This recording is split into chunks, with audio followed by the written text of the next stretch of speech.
And that said, this is really, really important. And Neil, I would love to ask you actually about this next, because there's, in addition to the targeted patterns, rather, of targeted attacks against Hindus and Jews, there's been obviously targeting against other religious groups too. There's Catholics have also faced that. Of course, Muslims have faced it. Every group has faced it in some capacity, but increasingly it's been targeted against the Hindus as of late.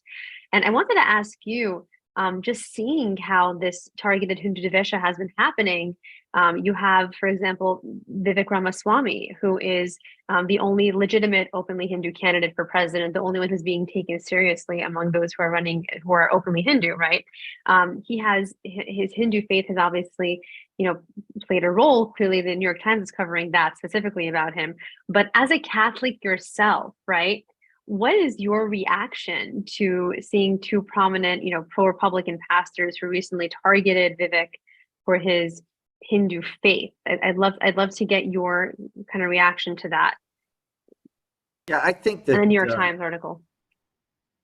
I think that what we're seeing, unfortunately, is everyone agrees that political speech is protected and that hate speech is not protected. But what we're seeing is hate speech by some people is being called political, and political speech by other people is called hate. And we're now seeing everything blur.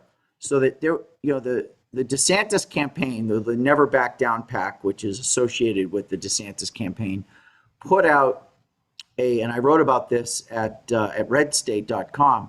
They put out a strategy memo for DeSantis. And part of that memo was take a sledgehammer to Vivek. Take a sledgehammer to him. That's crazy talk. That's like, who even says that? Who even speaks like that, right?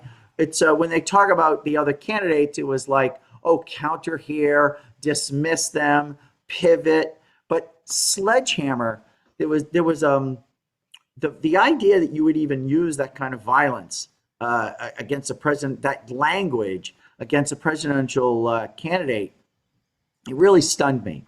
And I think it stunned a lot of people, and they took the memo down and everybody said, I don't know what happened. I don't know how, just like I'm sure some intern got fired.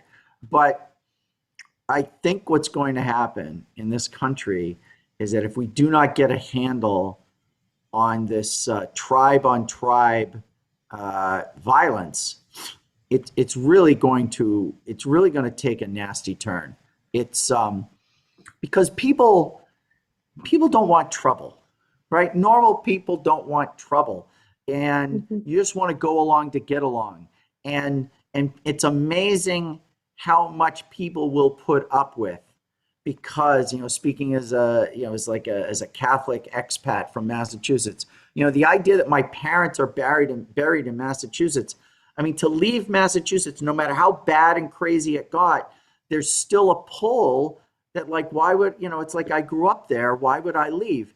But it's a place where I can't work as a journalist. I think that things are going to come to a head, unfortunately, sooner more than later, and people are going to have to pick sides. And I wish it wasn't like that. Yeah. But, we were talking about before about the 30 Years' War and Westphalia. And it's basically, Westphalia is like, hey, if your king is a Lutheran, you're a Lutheran. If your king is a Catholic, you're a Catholic. And I think what's going to happen is, in a blue, it's people are going to say, hey, you guys cheat, we're going to cheat.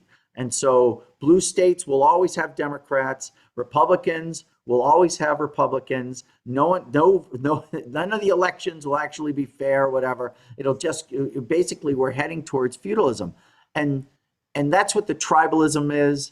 And that's that movement away from democracy is feudalism. And feudalism comes when people do not feel safe.